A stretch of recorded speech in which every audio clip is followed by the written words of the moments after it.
مرحبا أعزائنا المتابعين، وفي سلسلة المجالس التي نفتحها اليوم سوف نتعرف على ما هو مجلس الثقافة والتنوير.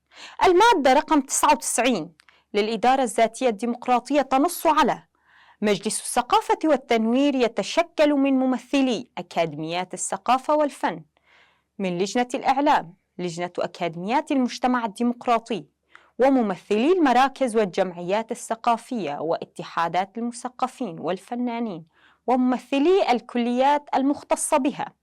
تنظم نفسها بشكل خاص، يقوم بتطوير النشاطات الفكرية والتنويرية والفنية والتدريبية عن طريق الأكاديميات والمراكز الثقافية لترسيخ قيم الحياة التشاركية والديمقراطية لترسيخ قيم الحياة التشاركية والديمقراطية لترسيخ قيم الحياة التشاركية والديمقراطية ومناهضة مفهوم الحداثة الرأسمالية التي تتاجر بالفن وتستخدم الإعلام للحط من القيم المجتمعية والتراث الثقافي للشعوب.